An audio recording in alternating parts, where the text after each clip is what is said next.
Hi there, everybody. My name is River Delcom, and welcome to the 33rd episode of Speaking with Autism. April is Autism Awareness Month. Last week, on April 2nd, was World Autism Awareness Day, which I'm wearing blue. And blue represents a really great meaning for autism, for the autistic community, especially me, because blue is the most popular color and it represents light, kindness, and that we're all unique, amazing, and different, which is all right to be. And so I decided to take the time and say that I think it's time for everybody to know my story about how I overcame the obstacle of being an autistic person. Let's take this from the very beginning. That is, of course, the day I was born, October 22nd, 1999. When I came to this world, I was just an ordinary kid. Then at 3 years old, I was diagnosed with autism. And at one point in time, I starved myself and I almost had the inability to speak. And autism is like the puzzle piece Legos, where you build and connect, trying to figure out where the pieces go. Because my parents were trying to figure out, how we're gonna help our child out and all that. So I almost starved myself at one point, and all of a sudden, parenting, trying to help you out, slammed the table, said, eat your food, and I did, and I ate my food, and I also was having a hard time of having to going like this, where I'm basically not paying attention, and I was staring off to space, and it scared everybody, especially my parents and my brother. And another point is where there was gunk out of my ear, and I wasn't sure what was going on. They were nervous about putting me into school, see if I can interact with people. When I entered pre-K, it was a challenge for me because I didn't want to be around with other kids, especially with a lot of noise, all that stuff going on, and I just couldn't handle all the pressure. Elementary school was a much better environment. Had fun with friends that I grew up and still have bonds with, including teachers. That's when my mom started working at elementary school. And it was also that same time I started having grand mal seizures. And it's also a time when I joined the Boy Scouts and when I made it to Eagle. And I'll explain how I made it to Eagle. The main reason I joined the Boy Scouts, and I had no idea why until it was revealed why, and that is my parents wanted me to interact with boys, see how I would interact with a group of boys to get out of my comfort zone to deal with my anxiety. During the time when at 4th grade I had my grand mal seizure, and that was back then. We ordered pizza on Fridays, watched a little bit of NASCAR. And I got out of the restroom. I stood there like a statue, and I fainted so bad that it scared my parents. Went to the hospital to see how I was doing. Went back to school. Barely remembered something happening. And it was just a continuation of trying to go growth to see how I'm doing. And after elementary school, I was very happy about the environment I was in. But then middle school hit, and middle school was a much tougher place because all these guys out there looking crazy and all that stuff. And middle school was no easy task. I had some familiar faces, but I met some new ones from different schools, so it was kind of a challenge, especially joining in with a group, especially with meeting new teachers and reuniting some old ones. And so I decided to join in the choir. And 6th grade, I was the only boy in the choir.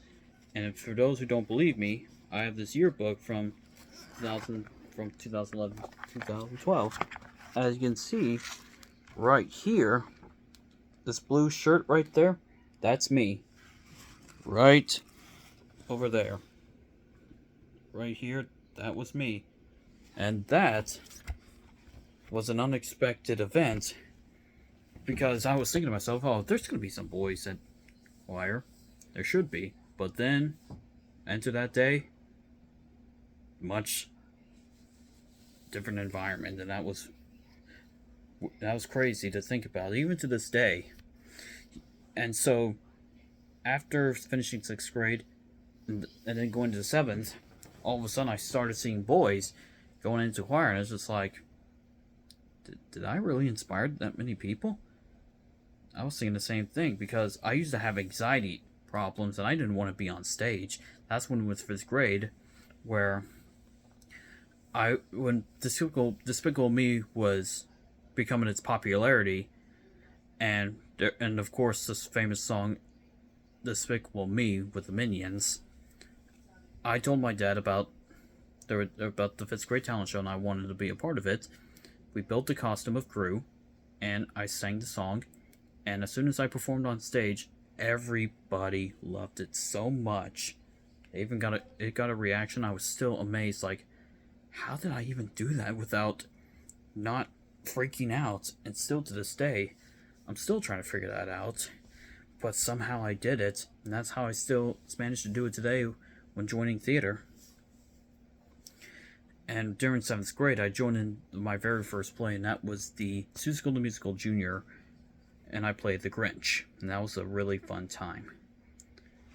And that was a really amazing experience for me to be a part of a stage production, even though I only had one line, but I was involved with the whole play.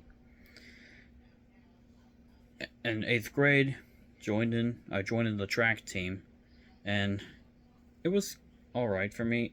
I was pretty much embarrassed to even talk about it because of how rough it was, but it's nothing wrong with saying that at least you tried. And I'm still on the sports side of things, and so I later on tried on pro wrestling, and still do to this day, but may not happen. But I'm still planning on doing acting in the near future. But then high school is an even tougher environment for me to handle, especially while I was still in Scouts, because I wanted to leave Scouts, and it was not because I didn't like being outside. There was nothing wrong with being outside. It was that some of the adults and some of the boys were just rude, and that really put on a negative side of me that I just wanted to leave, but my parents refused because they wanted me to get this finished, which I completely understand. But at the same time, I feel like I'm not in a safe environment, because I didn't want to be around with rude folks, because I'm something different than you guys. And I just asked my parents, what's going on with me? And they said they don't know. And when high school hit, like I said, it was a much tougher environment. So I joined in theater because I was thinking about joining choir again, but I heard some negative things about the teacher. So I decided to join in the theater program. Did it for 4 years. I completely enjoyed it so much. I really brought out the good side of me, getting out of the comfort zone, not face anxiety, and just be open with everybody. And that's with greater, much better friends than I've ever had, and I still have theater friends to this day, and still that I work cheer, football, baseball, all these other guys, and I still had a hard time trying to fit into a specific group because I was a outsider, a lone wolf. Anytime I would just eat lunch by myself, especially that happened during middle elementary, and even today, which is still sad to think about, because I've always been the outsider, the outcast. Because anywhere I try to go, I just feel like they judge me before they even get to know me. But and later on, during either sophomore or junior at age 16, my parents revealed to me that I have autism. I was shocked, upset, and angry Like, why did they hid this from me to their own son? Like, did they have any idea what I had been through because of that? Because everywhere I go, people will just look at me with contempt, fear, and I just could never make any friends. All I had were acquaintances. I barely have any friends. I still feel like to this day I don't. Even if I try, I still have this, this look of like fear, contempt. And I just, like I said earlier, I feel like they just judge me before they just even get to know me. And this won't be the first autistic person or the last autistic person to feel that. And it was really hard to deal with that. And my parents explained to me why. But they were just trying to help me out. They didn't want me to feel bad and they also told the others about the whole thing. And it was just like, wow, really? Because he's one of the best students I had in my class. I have no idea how much praise I get. That I just do great on my schoolwork and I could hold my behavior and I could get my academics great. I still even have a group of some acquaintances that I've been around with, and I still get in touch with them sometimes a lot. Just everybody's busy, and I one point had a girlfriend during senior year. She was also on the spectrum as I am, and stuff comes and goes. After graduating high school, I knew getting out of high school is going to be very difficult because now you're in the real world open, and you have to select what you're going to do. So after graduating high school with a who's which is a huge accomplishment for a high school student, I wanted to go to SFA, but my parents and my tutor suggested going to Angelina College to get your basic and prerequisites done, which was a much better idea and much helpful environment. So I did that, but then in 2018 they put me in a GED class, which my GED was already high because of all the classes I took in high school. And so everything was fine. I had a great normal environment. And then when I first entered Angelina College, it was a much tougher environment. It was a weird environment, and I did the automotive program because I did automotive for like 3 years in there. And I thought it was for me, but it wasn't, sadly. And I didn't like my instructor or the students. And then all of a sudden, and I joined in Greece for my very first play at Angelina College. It was disappointing to say the least, but the play was great. I enjoyed being in the play. It was just behind the scenes was not fun. But I did love some of the castmates. There's just some that had, side by side issues. So, what you gonna do? Then when 2020, when the whole world shut down, it really gave me a good opportunity to figure out what's going on with me. So I went through therapy, talked with my parents, talked with my brother, and talked to a really good therapist from Burke Center.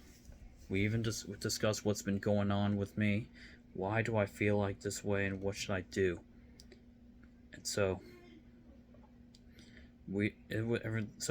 figured out what am I doing to myself? Do I need to change? Do I need to do better? Because I've been I've been asking myself ever since I was told I have autism. Why do I have this thing? This learning disability because I'm different from others. Should I be myself or should I be somebody else? So I had to later on say, I'm just fed up with being sad and just being an island a lot. Do something about it, because I just can't sit and louch all day and just cry about it. I don't learn to step up. And finally being freed from automotive from 2020, I decided to go back to square one and get my basics prerequisites done. I did online classes, and that was a really, really difficult position to be in because online classes was much tougher because I'd rather be talked in person than being talked on a computer. because of some reliable internet, or then some things can go horribly wrong. So, and I was at a difficult time. I was gaining a lot of weight. I was eating too much. I really was obedient at one point, and I really needed help. And I turned to my parents, and I try to like slim down. And now, years later, 2024, I'm in the best shape of my life, and I'm still working out, eating better, trying to do my best. And I couldn't do it without my parents' and friends' help. So, but during the time, I had medication. It was 2013 and 2016. When I joined in, when I had my medication, I went to Children's Hospital and discussed what's been going on of my grand mal's. I try to get weaned off of my medicine twice, 2013 and 2016. 2013, I was going to go swimming with my friend once. Thank goodness it didn't happen, because I would have passed out. And so that didn't work out. In 2016, when I had my dogs, Elroy and T-Boy, I had another seizure again, and my dog would not leave by my side. He just kept going up whenever they kept pushing him down, when I'm just like going down. But then on that same 2013, when heading back from gym class and from PE, I shockingly passed out, and one of the students ran up to the coach and said, "Hey, River passed out." And I will never forget my tutor holding my hand, and I was just and I felt like I was floating in the air, and I was just like, what happened? I thought I was like in the skies, like going up. And I'll never forget, and then the next day I've got so many hugs, and I was just like, I'm alright, I'm not going anywhere. And so, and then later on, throughout the year of 2020-21, I've gotten better of like how to communicate, how to, on the COVID era, while coming back. And so I had to learn to process, to like become better and learn how to take classes very seriously. Then in 2022, going great for classes for the spring semester.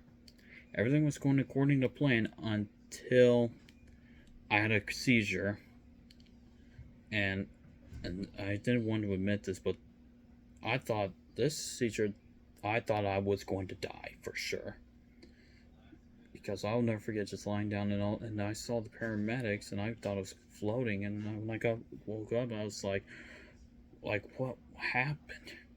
And the doctors like came up to me, and there was firefighters, and I thought that was the first time in my life was in danger, and I was scared for my life. And so at that point in time, I said to myself, okay, I'm taking my health very seriously. I'm going to bust my rear into the gym, and I'm going to do by any means. And so I took that word very seriously. Last year, by far the best year of my life, where I went out to places, been working out, doing more plays, and I still do places. To say in 2022, I went to my very first Comic-Con, Dallas Fan Expo, and there were great events like going to NASCAR in 2009, seeing my favorite driver Jeff Gordon win his first and only Texas win in 2011, going to a WWE live event tour with my dad and my brother, same with NASCAR, and then going to my friend's Dallas Fan Expo Comic-Con, which was an incredible experience, which I'm planning to go through this year. In 2023, last year, had so many great memories from going out of the house, getting my schoolwork done, doing more plays, being more openly active with so many people, getting out of my comfort zone, and show that it's okay to be different. I had to learn to adapt, to become better. If I would say one thing to my younger self, I would say don't give up. It's okay to be different from somebody else's.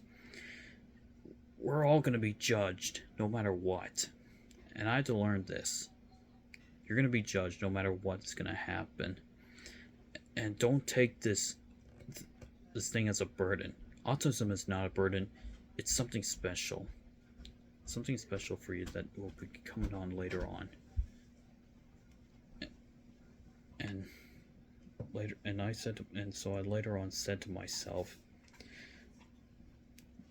do something about it, or else you're going to be laid idle. And thank you guys so much for listening to this message and to know about my story, about how I overcame of just being accepted, of being who I am on the month of Autism Awareness Month. It's okay to be different, because it's like a puzzle piece and Legos.